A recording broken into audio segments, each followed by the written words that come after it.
that you want to cover as well, just put it in the feed. I'll relay it live on air. We're going to talk, a rumor that's circulating. It's as far as we know, a rumor that Reese Beekman may be returning to the University of Virginia. We'll ask the Virginia Sports Hall of Famer how much stock he puts into that. Give it a like, give it a share anywhere you're watching. We'll have some fun with you as we have folks in North Carolina, in Georgia, across the Commonwealth, folks outside Baltimore watching the program. I see our friends that constantly watch the program in Pennsylvania. Guys, we love connecting with you. Let us know your thoughts. Judah Wickower, we can start the show when you're ready.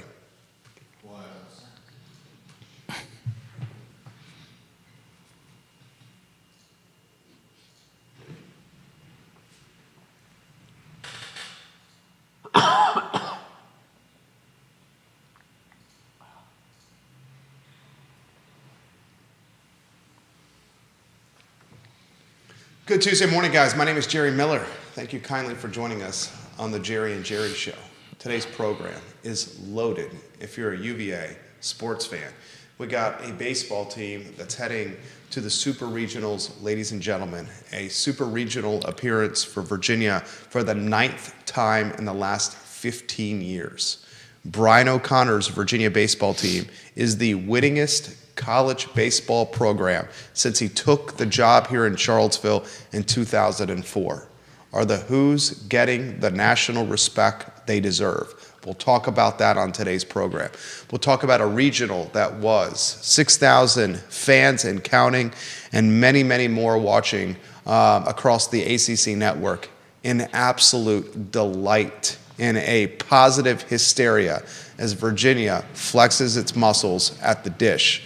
We'll talk Dante Harris exiting the transfer portal and returning to the University of Virginia as a walk-on. We're talking the former Big East tournament MVP coming back to Charlottesville as a walk-on in what is now a very crowded backcourt. We got one guy on the Virginia beat offering the rumor mill. Reese Beekman may return to UVA. Strictly rumor at this point. He is not projected to be an NBA draft pick as of now.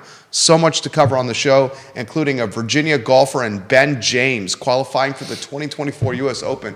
Oh my. Judah Wickower, studio camera, and then a two-shot to welcome the star of the program, the Virginia Sports Hall of Famer, Jerry Hootie Ratcliffe. Good night, Hootie. Golf, baseball, basketball. It just continues on, doesn't it? I know.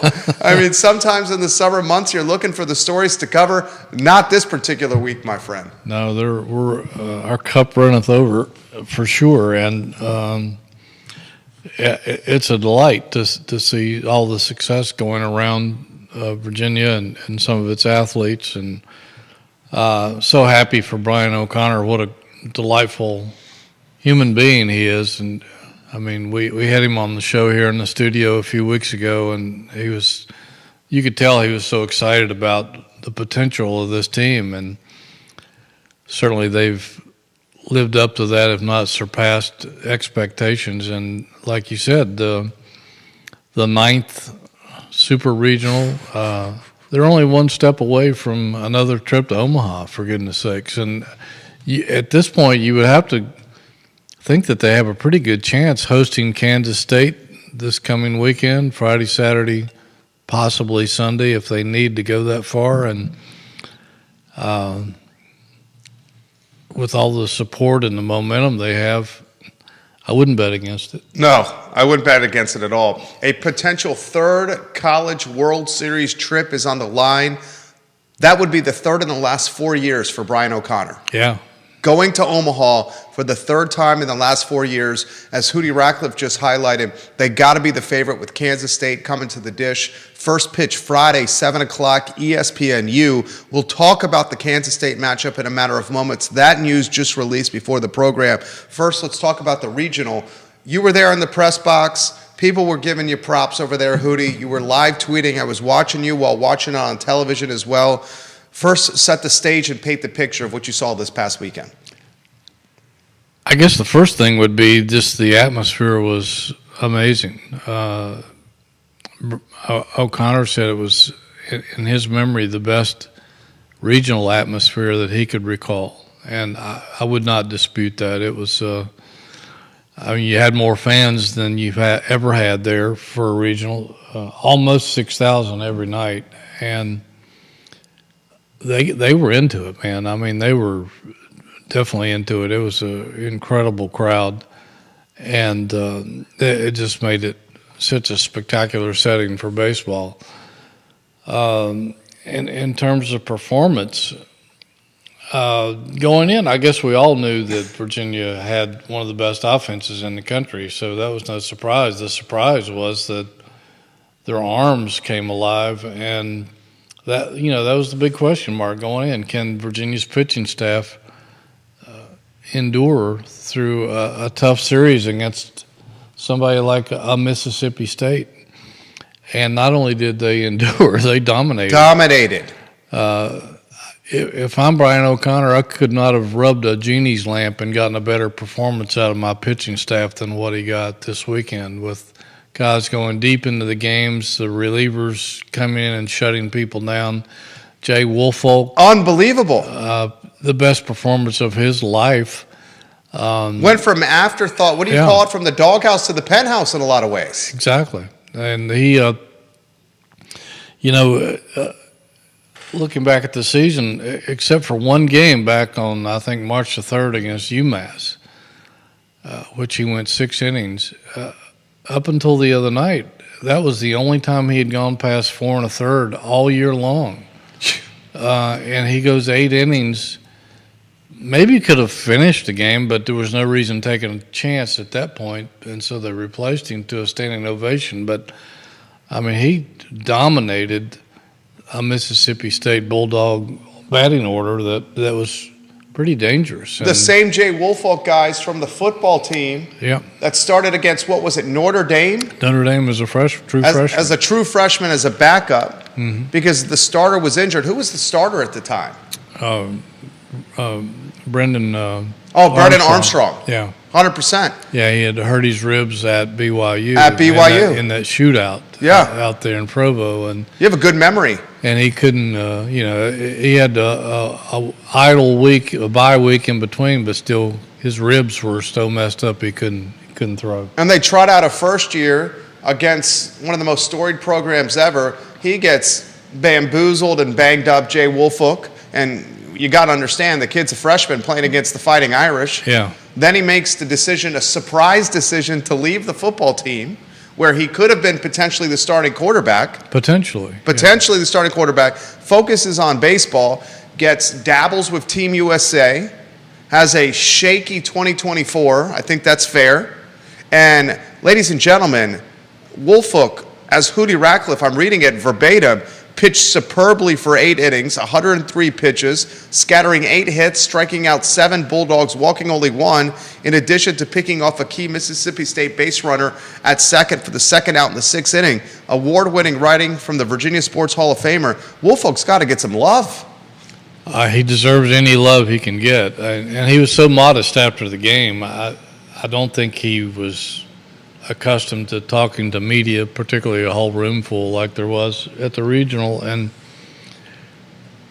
I think he was a little uncomfortable, maybe a little stunned that he was in that situation, but very blessed and thankful for the opportunity that Coach O'Connor and Drew Dickinson believed in him, never lost faith in him, and O'Connor said that, I guess it was 3 weeks ago maybe, he said that he and Dickinson had decided that Woolfolk was going to be the Game 3 starter in the postseason. They planned on starting him had they made it to a Game 3 in the ACC tournament, and they were losing lopsidedly to Florida State, so they decided to throw him in that as a reliever into that game just to get him some throws in prior to the NCAA, and wow, did he deliver with flying colors. Unbelievable. John Snow, watching from Flow Automotive right now. Flow, a fantastic partner of JerryRatcliffe.com. Love them. He's watching at Flow. Renee Pettiford, one of our favorite viewers and listeners, giving us both props on our polo shirts. Thank you, Renee. Down in Durham? Down in Durham.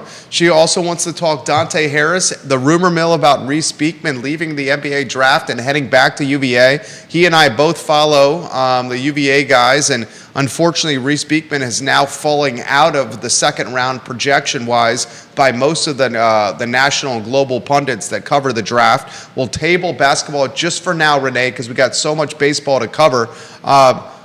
Ladies and gentlemen, I'm going to read the super regional brackets for the viewers and listeners.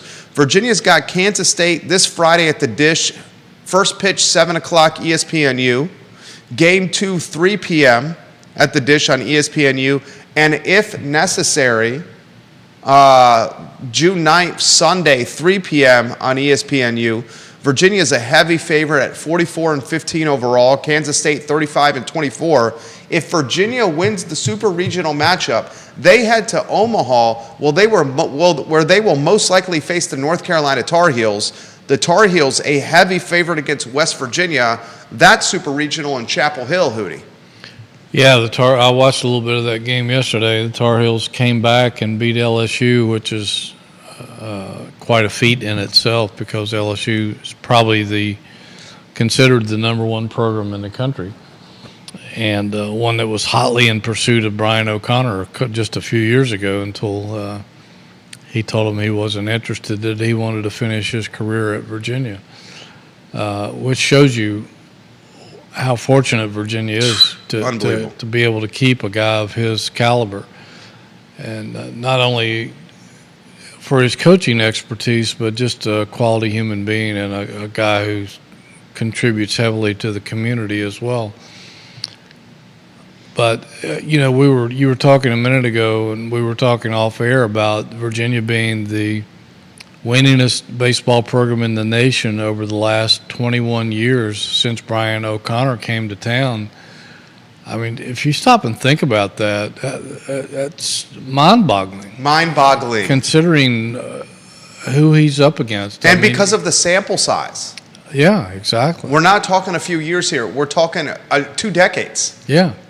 It's so overlooked, I think. And, I mean, you look at the historic programs that get so much attention still to this day: Mississippi State, Arkansas, Tennessee, Southern Cal, Texas, Florida State, Miami, on and on and on. The people rave about them all the time. The national people don't talk about Virginia.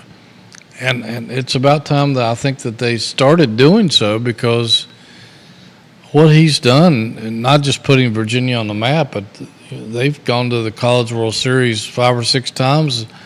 They're in the conversation almost every year, and he's the preeminent program in the East, if you ask me, and they just don't get enough credit for what they've done. Gloria Diane West watching the program right now. She says, "Let's go to Omaha, boys." Amen. Gloria Diane West, thank you for watching the program. Viewers and listeners, let us know your thoughts. Philip Dow watching the program. Thank you kindly for watching the show. I promise you we're going to get to basketball. This is such a basketball fan base. We have so many basketball comments going on here with Dante Harris and Reese Beekman. Ryan Dunn falling into the second round. This guy was previously a lottery pick, now a second round projected guy. NBADraft.net has him going to the Knicks in the second round. We're still talking baseball, though. I want to highlight the atmosphere. I want to highlight the chanting of UVA. I want to highlight all the fannies in the seats, the hill taken. I want to highlight that it's turned into big-time college baseball. Highlight the fact that folks are watching on the ACC network television-wise. I mean, we have an atmosphere that is akin to Southeastern Conference baseball. Oh, absolutely. Yeah, I mean, if you look at the attendance statistics over the last few years, Virginia, I think, is one of the very few, if maybe not the only, program in the top 10 or 15 that in attendance that isn't an SEC school. So hats off to Virginia fans for their support of this program. Maybe it's time to expand the Dish again. I don't know. If they expand the Dish again, I have no doubt they would sell the tickets. I have no doubt about that.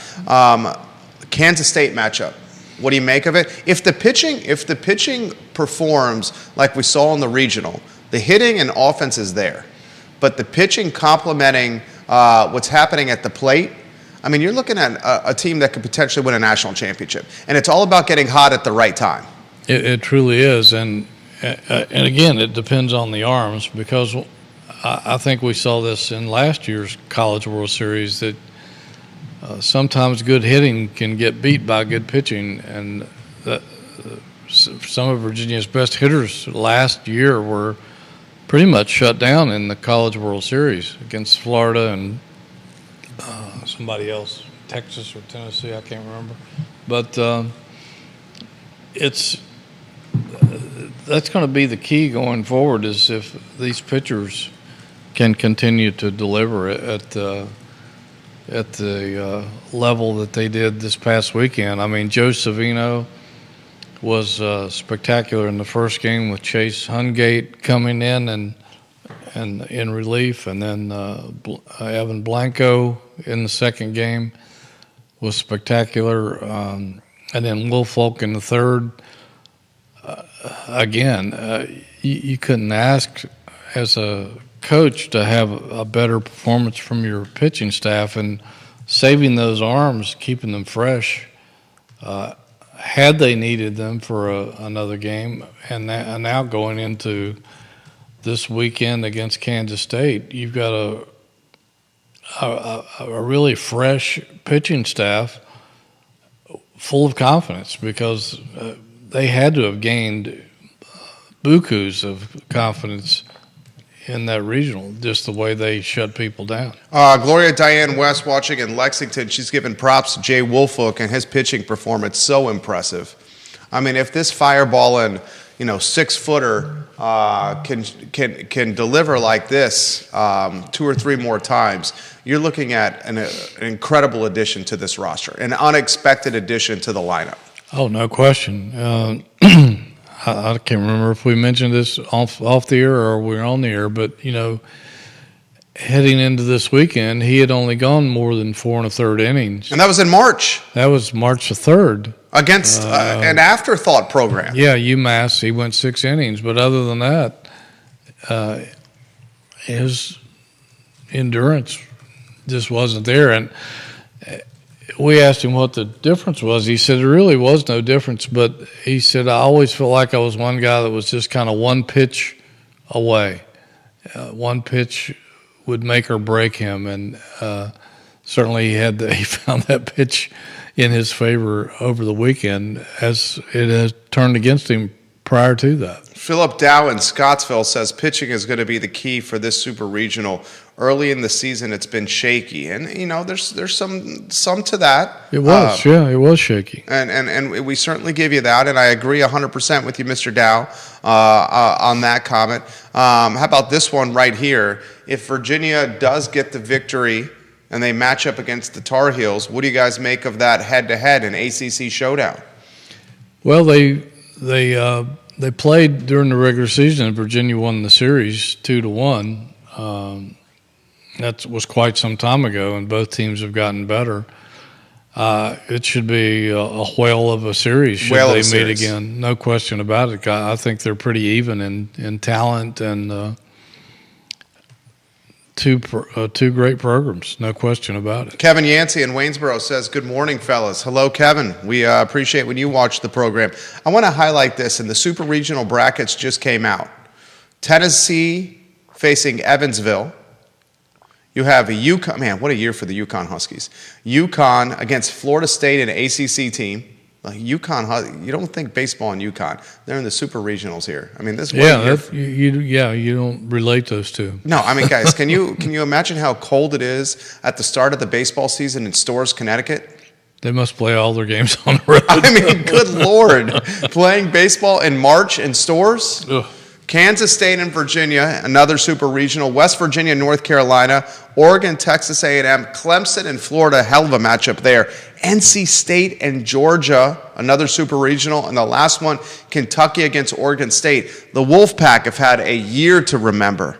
The Atlantic Coast Conference, the following teams in the super regional, Hootie. Florida State, that's 1. UVA, 2. North Carolina 3, Clemson 4, NC State 5. Yeah, that's great representation, and 5 of 16. that's pretty good. I mean, everybody thinks it's the SEC all the time, but the ACC has been right there with them. Unbelievable. How many SEC teams are there in there? You got what? Tennessee. You got not many. Florida, Kentucky. Georgia, Kentucky. That ain't many.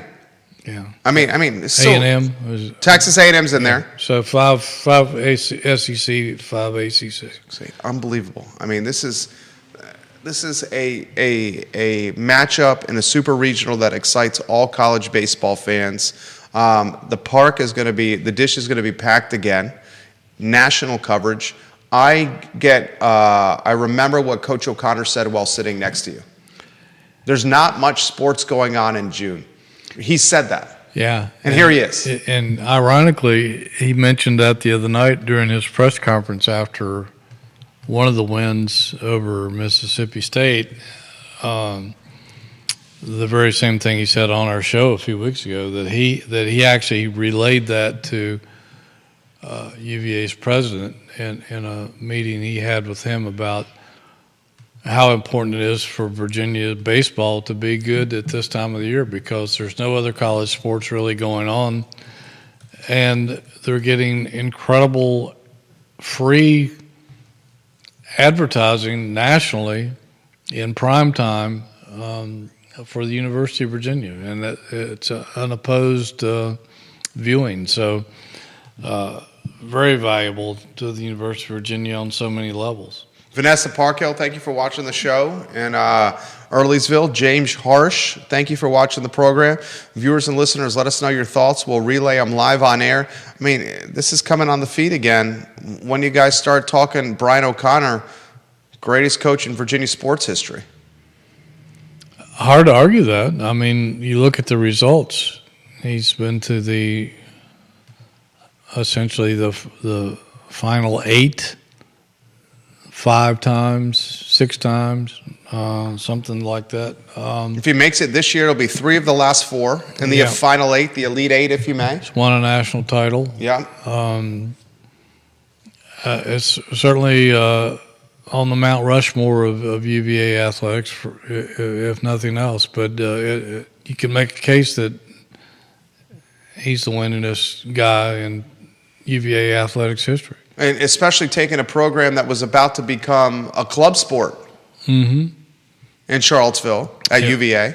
Yeah, we talked about that last week when they nearly relegated them to club sport status, which I told a little story about John Grisham, who was a big UVA baseball supporter at the time, and he was filming a movie about one of his books called Mickey down at his Little League complex in southern Albemarle County. Covesville. And you sent me there when I was working for you at the newspaper to cover the opening. I sent you all over the place. You did send me all over the place. That's what happens when you're low man on the total pole and you try to impress the boss.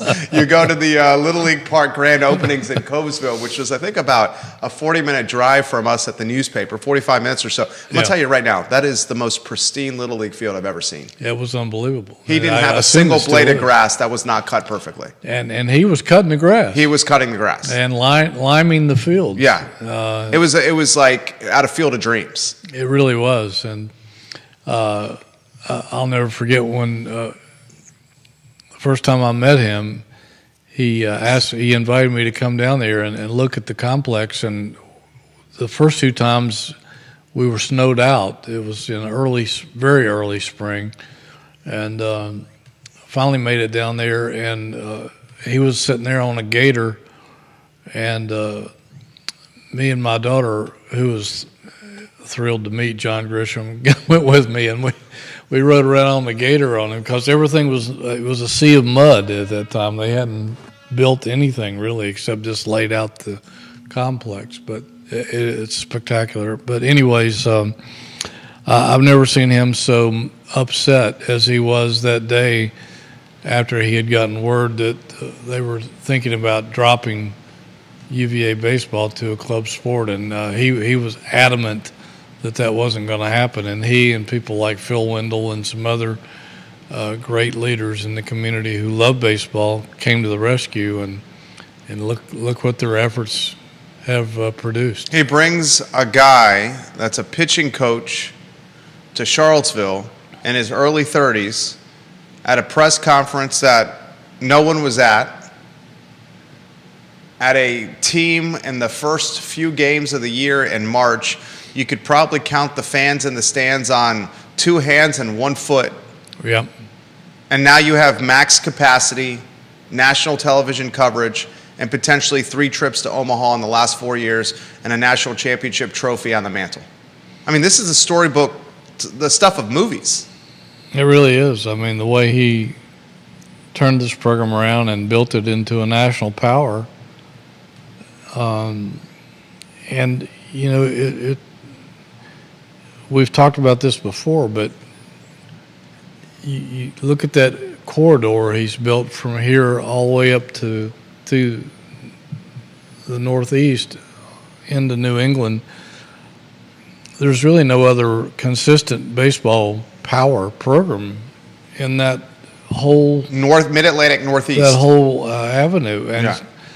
He's owned it in terms of recruiting. He goes in there and gets his pick of the litter, and Virginia's name is golden in baseball circles from here to Maine. So hats off to him for being not just a great coach and strategist, but he knows how to build a program and how to maintain a program and how to recruit. This is a great comment from one of Waynesboro's finest, and Mr. Yancey.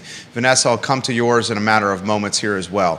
Mr. Yancey says UVA's Rushmore, in his opinion: George Welsh, Dom Starsia, UVA men's lacrosse coach, of course George Welsh, the UVA football coach, for those that don't remember. What George Welsh did with this football program coming from Navy is should never, ever, ever be forgotten. No. This football team was bottom of the barrel. You could utilize words like sad and pathetic, and he turned them around. Dom Starsia is the man, still lives locally. Julie Myers, women's lacrosse coach. Watch out for Julie Myers on the pickleball court. She's nasty. Great pickleball player. Great lacrosse coach. He says Tony Bennett and Brian O'Connor. That's a hell of a UVA Rushmore right there. It is, and you know, other people would argue there's other names from the way back in the past in football and some other sports like Debbie Ryan and Terry Holland, of course, and Brian Boland. Tennis coach. Yeah. So, yeah, that's. Brian Mullen, multiple national championships. Yeah. Somdev Devarman and Tret Huey come to mind on that team.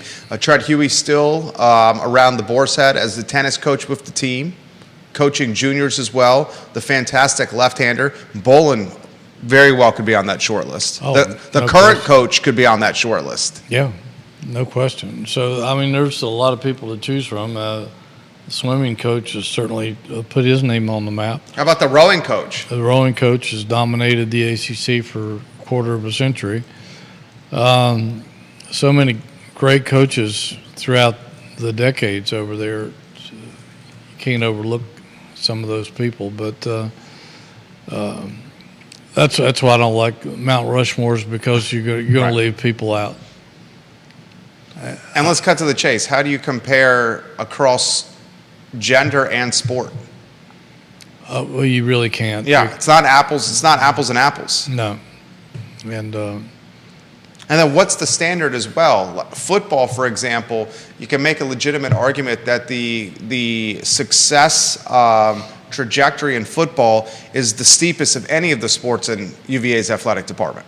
oh, no question, because of the numbers involved and the competition and the money. The academic standards. The academic standards, it's all rolled into one, and it's mind-boggling when you think that.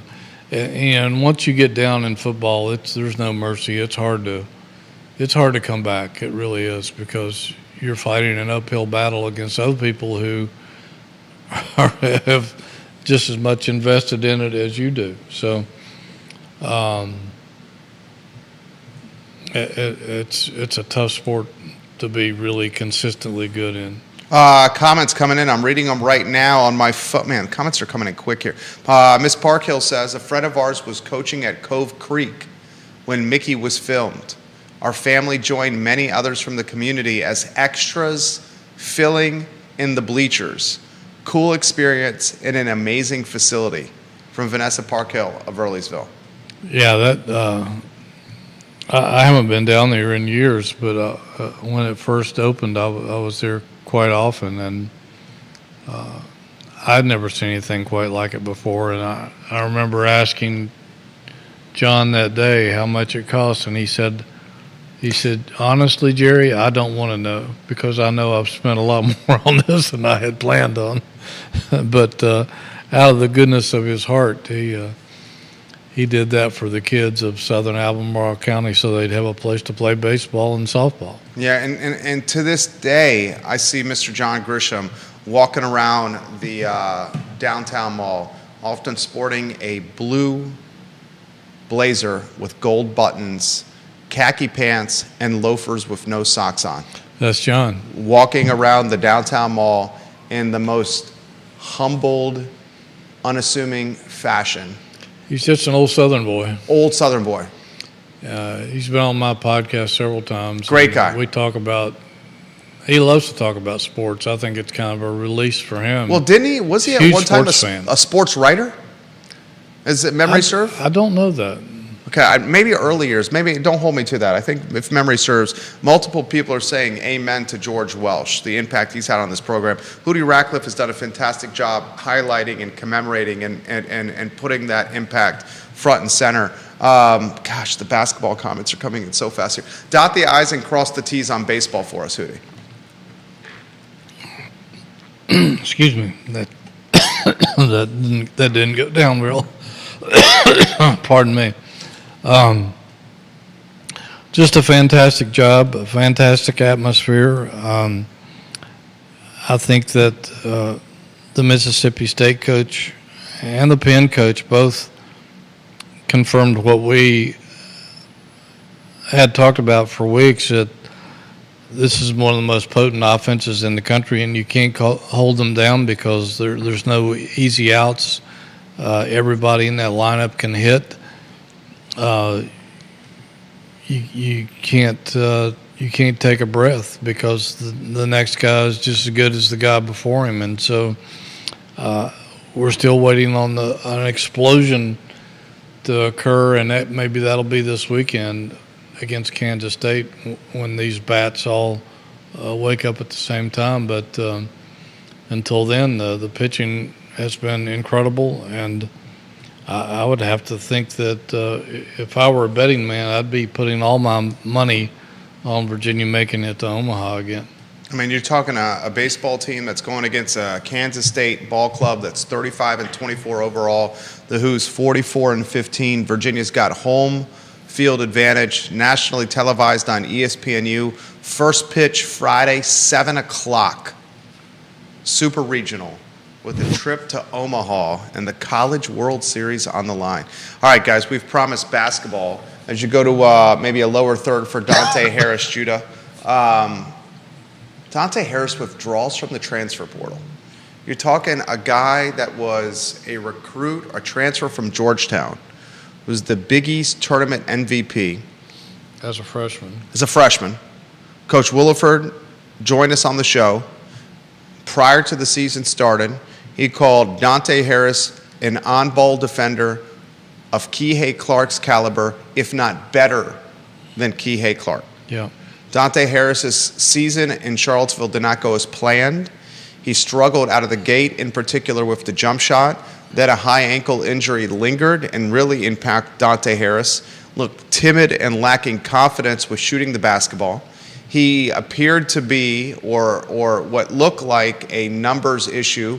Maybe even the conversation was had with the coaching staff with Dante Harris that, look, maybe you should consider transferring. Hits the transfer portal, no bites, and the news breaks that he's returning to Charlottesville as a walk-on and leaving the portal and not having a scholarship. Yeah, of course, that hasn't been confirmed yet by UVA, but that is certainly the story that has been told, and we're assuming that that's what's going to happen. And I was stunned that he was coming back, especially considering what Virginia had done in the transfer portal and bringing in Worley, the starting point guard from Florida State, and Day Adams from Kansas State, and that Christian Bliss is certainly waiting his turn as a redshirt freshman to come in and make a difference at point guard. And so all of a sudden you're loaded in the backcourt. Oh my God. And now there's the rumor that Chris Graham reported that Reese Bigman is considering coming back I should set the stage on that. for a sixth year. Yeah, Chris Graham, Augusta Free Press, has got a track record of being a bulldog or tenacious reporter. He did the FOIA requests, the Freedom of Information Act requests. He found out that Bennett has 2 years remaining on his contract. Great work. Great reporting. He's caught a lot of heat from the fan base about that. But from Hootie and I's perspective, it's the job of a reporter to inform the fan base of what's happening with the programs they follow. It's not the job of the reporter to be a fan of the team. Yeah, I think the fans have a right to know that their 100%. coach only has 2 years remaining on his contract and start asking questions about the future of the program. Chris did a great job of exposing that, and I applaud him for his efforts. We used to do that when I was in another life at the newspaper until they got too chintzy to pay for FOIAs, which happened in the last few years I was there. But we had to do that many times to find out what we needed to know and what the fans deserved to know. Now, And Graham has got something on his site. He's citing an unnamed source, which can be dicey from time to time, especially something of this caliber. He cites one unnamed source. He identifies the unnamed source as being right almost all the time. That's the extent of the identification.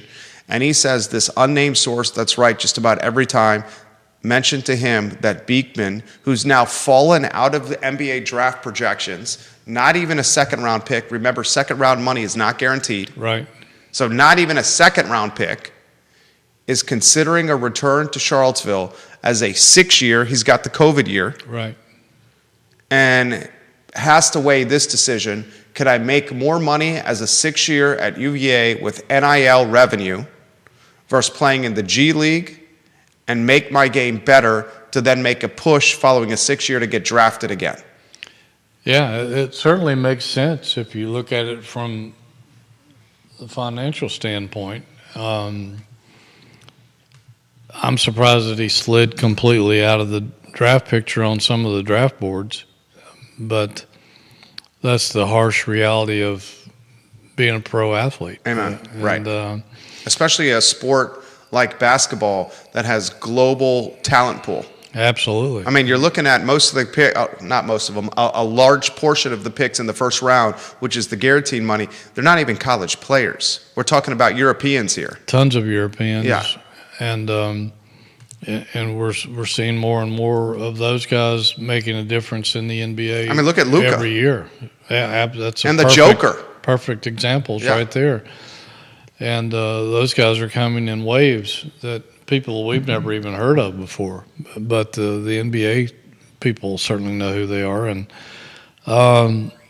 guys like Reese, who used to be automatically taken into the league, are now fighting for their lives professionally.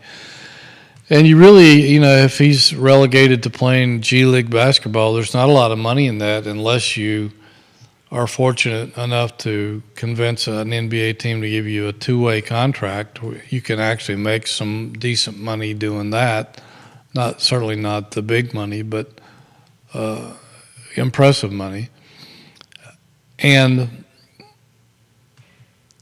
the odds of that are 50-50 at best. So maybe it would make more sense to come back for another year. And, I mean, hell, while we're at it, why don't we just get Ryan Dunn to come back too? And it's important. And win another national championship. And we should talk Ryan Dunn. Ryan Dunn, at one point, the darling of NBA draft projections, a projected lottery pick, Ryan Dunn, the upside 6'7", long arms, leaping ability, the unfair comparisons to DeAndre Hunter of the Atlanta Hawks, has now fallen into the second round, where he's projected a middle second round pick.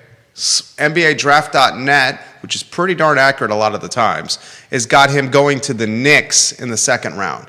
So Ryan Dunn has now fallen into non-guaranteed money. Yeah, and,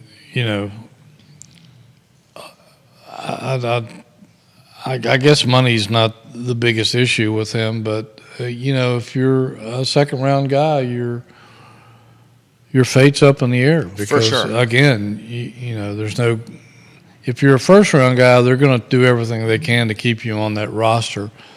If you're not, you can find yourself anywhere, G League, out of the league, in Europe, in another country outside of Europe playing basketball. So it's a tough way to make a living, and it's only the elite make it on an annual basis, and everybody else is kind of left out there fighting for their lives. Graham reports that if he is picked Beekman, or if he's not selected and he signs with a G League team, the contract minimum in the G League about $40K. Yeah. G League life is not an easy life either, ladies and gentlemen. You do not have the perks of travel of NBA with private planes and let's cut to the chase. You're flying commercial here. The value, the Beekman scenario would be, can he earn more in NIL money, which I would imagine he'd earn more in $40K if he returned. Can he earn more in NIL money coming back for a 6-year at UVA and improve his draft stock to make a push potentially after his 6th year to get drafted maybe in the first round? Yeah. He's got to improve his jump shot. We know that. Yeah.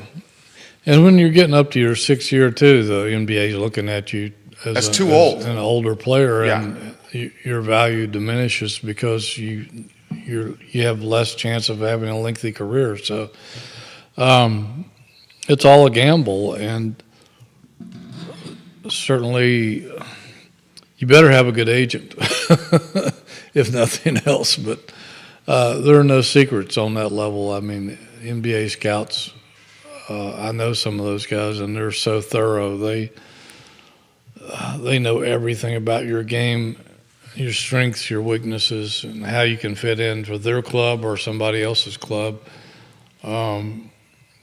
It is truly a wild, wild west if you're an athlete trying to make your way. And some guys linger and just kind of are on the fringe and never make it, and some guys find a way to break through. And there's no way telling how this story is going to end. Do you dot the I's and cross the T's on the Beekman rumor? I mean, obviously this is wait and see. Yeah, it's wait and see. I mean, he has an agent who I'm sure is looking at all the angles about going overseas and playing, maybe trying to work out a G League, a two-way with a potential club. I would think coming back to Virginia would be perhaps a last resort, because at some point you just want to put that behind you, college basketball behind you, and move on. But if the Cav Collective, which is the NIL push at UVA, if Lo Davis or some of the wealthy alumni figure out a way for Beekman to make a couple $100,000 or more to return for a 6-year at UVA, maybe he gets some kind of master's certificate, works his way to a master's degree of some kind. That would seem relatively appealing. Yeah, certainly more appealing than a G League contract. No $40K. question about it. Yeah. So time will tell. I would hope that conversation is being had right now with the powers that be. Yeah, we'll be following that, but it's hard to find out that kind of information because they don't want you to know, and so Randy Clark is in Gilbert. Have to wait and see. Randy Clark is in Gilbert, Arizona. He says, "How would Reese's return affect the current projected guard rotation?" We were having that conversation off air. We went from the past season with Virginia basketball, a backcourt that was very light in the cupboard. A few weeks ago, they had only one point guard on the roster, and he was a redshirt freshman. He was Christian Bliss. And now they could have 5 or 6. Now you have an abundance of riches in the cupboard, and then there's the Beekman rumor that's going around here. Let's do it first without the Beekman rumor and only Dante Harris returning, because we know that's a fact. Dante Harris returns, and the backcourt you got, what, Day from Kansas State, the transfer. You got Christian Bliss, who you've seen with your own eyes. This guy's the real deal. I believe in him. You believe in him. You got Worley, the combo guard from Florida State. Okay. You got Dante Harris. All 4 have experience at the point guard spot. In the backcourt, you have Isaac McNeely. You got Rhodey, who's a 2 or 3. You got Tane, who's a 2 or 3. Yep. I mean, you got Sharma, who's the incoming sharpshooter from Canada. You had Gertrude. You broke the news on this show, and then after you broke the news, it was on the front page of all the newspapers and all the radio shows. He broke the news on this program that Gertrude injured and out for the year. The scuttlebutt was a scooter injury and a knee injury from a scooter accident. If Gertrude was healthy, he would have been playing the 1 or the 2, probably the 1. You see why Leon Bond transferred now. Yeah. The guy who struggled with his jump shot and in between positions 2 and 3, maybe not the height for the 3 and not the jump shot for the 2. I mean, Hootie, where do you go here? Tony Bennett's in a good spot. Like you said, it's an embarrassment of riches, but certainly it's a good position to be in. If you have all those people to work with, if nothing else, you just go with whoever's hot. But I don't know. I don't know how you parse out playing time amongst 5 point guards. And I know that Tony likes to play 2 at a time. There may be times where he plays 3 at a time this year, but he could even go with a 4-guard lineup at times. But it's certainly a nice position to be in, and he has to be grinning like a Cheshire cat because, like I said, just a few weeks ago we were talking on this show. He only had 1 point guard, just a few weeks ago he was unproven. Just a few weeks ago, we were questioning Coach Bennett and his management of the transfer portal and being able to build a lineup. Half the fan base was up at arms and furious. Yeah, which is asinine. They were reaching for the panic button way too soon, but as we have pointed out many times, but now he has to be the envy of every coach in the ACC, having this many guys at point guard, although some people still aren't sold on the fact that they don't have a strict creator, playmaker type guy out of all those choices. We'll see how that develops, but that could be Day. It could be Day. Yeah, I mean, you're talking about. It could be Bliss. It could be Bliss. Day one of the most regarded recruits in Kansas State over the last 10 years or so. Their top rated recruit in his class. Mm-hmm. I mean, you're talking about one of the best point guards coming out of high school in the nation. Right. He leaves Kansas State, comes to Charlottesville. He's you've used this before? Is it jitterbug quick? Yeah, he's legit. He's got quickness, and none of these guys are Kyle Guy type shooters, but they're decent shooters and more efficient than what we've seen this past season. So I think the offense is going to be much more efficient than it was a year ago. Randy Clark says, "Thank you, Hootie. I love the insight." Arizona in the house. Love Arizona. let's play the game here. It's a talk show. We'll play the game. We'll talk the hypothetical. Reese comes back for a 6-year. What happens it's then? Crazy to think about. What happens then? I mean, Beekman's, if he's coming, Roger Voisinay, welcome to the program. If Beekman comes back for a 6-year, he's got to be penciled in as your team captain and clear-cut starter at the point. Oh, there's no question about that. Because he would probably say, if I come back, I have to have your word that I'm starting. He's ACC Defensive Player of the Year. Right. A candidate for National Defensive Player of the Year. So Beekman's at the 1. Yeah, I mean, and I don't guess any of these guys, the transfer portal's closed. Right. So they can't jump ship, I don't think, unless they just decide to leave school. If it becomes so crowded that it's unmanageable. I don't know. I don't know that we've ever seen anything quite like this ever happen before, because not just here, but anywhere that I can think of where there's an overflow of point guards. I mean, that's 5 point guards on your roster right there, and 5 quality point guards. 5 quality point guards. And I mean, to put the quality into perspective, probably the 5th ranked point guard on the team would be a one-time Big East tournament MVP that played at Georgetown as a starter. yeah, Because you would say Beekman's your 1, your top. Maybe you make the argument Day-Day's your 2nd. Probably Worley's your 3rd. Bliss your 4th. Dante Harrison the 5 slot. So your 5th worst point guard, if Beekman comes back, was a one-time Big East MVP in the tournament. yeah, That's bananas. that's insane. This is a great comment here from Roderick Mullins. He's a content creator. Great comment here. Perfect example of the Beekman situation. He says a perfect example is Mac McClung. Mac McClung has bounced from East Coast to West Coast, back to the East Coast, and he's now in Orlando on a G League team. He's super talented, but he can't make it with the Lakers, with the 76ers, but he wins the NBA slam dunk competition over veterans. 2 years in a row, an NBA dunk champion. Mullen says, if I were Beekman, I would take the step back and wait. The writing is clearly on the wall. It's a hell of a comparison with McClung. That's a great comment from him. Yeah, I can't think of a better comparison than that. It does make you stop and think, and I'm sure that's Reese is probably talking to his agent and probably Tony Bennett and other people about what his position and his options are at this point, and he's going to have a heavy decision to make, and the only person who can make it is him. Unbelievable.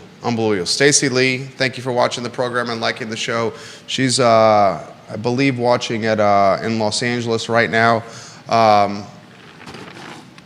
Wait and see, ladies and gentlemen. We will wait and see.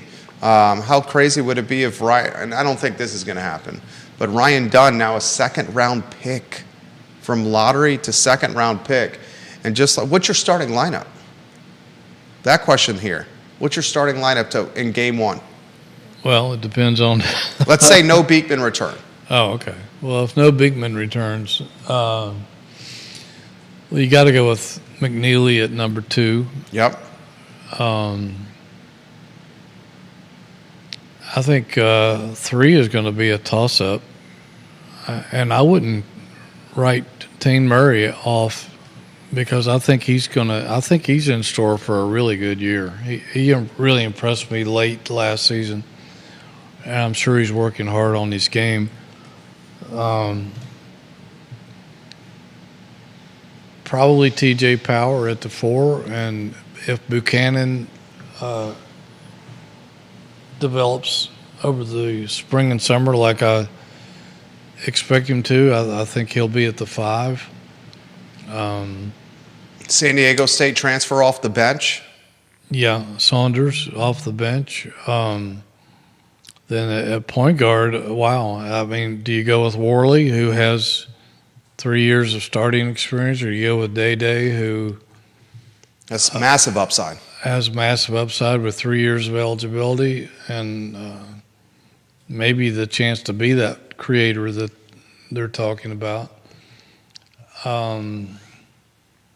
Wow, that would be probably my guess at this point.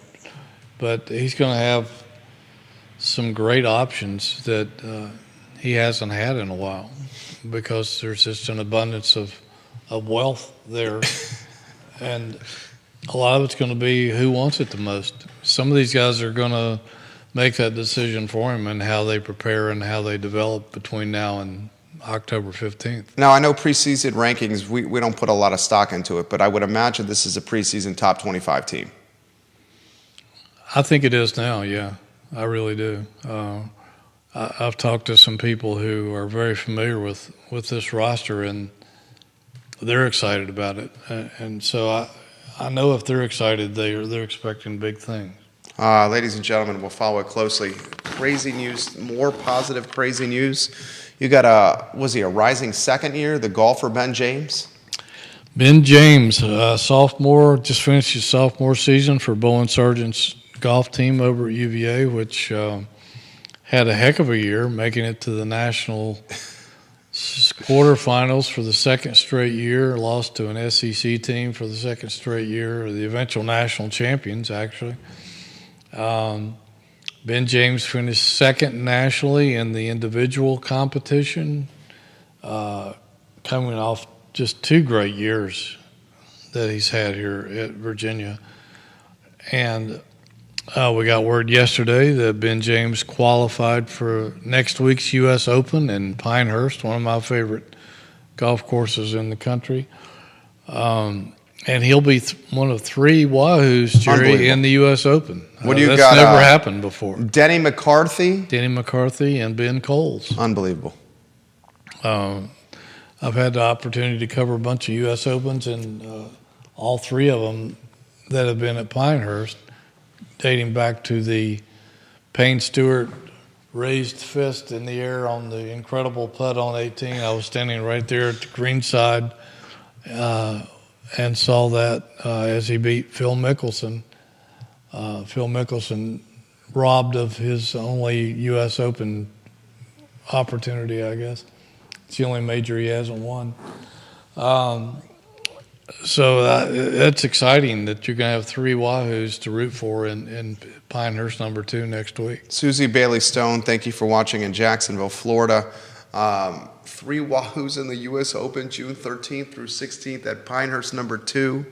Ben James is a beast, guys. You're looking at one of the best golfers in college golf, and clearly a pro golfer waiting to happen. Yep. He finishes the runner-up in the 2024 NCAA Championship, which was his 2nd consecutive top 10 finish at the event.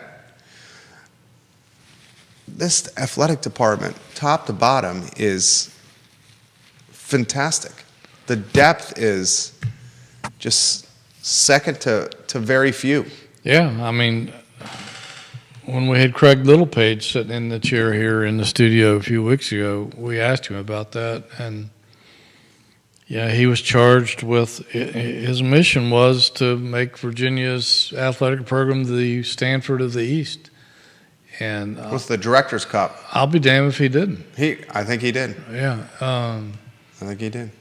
They won 75 ACC championships during his time here, and then numerous national titles, and which they continue to do. And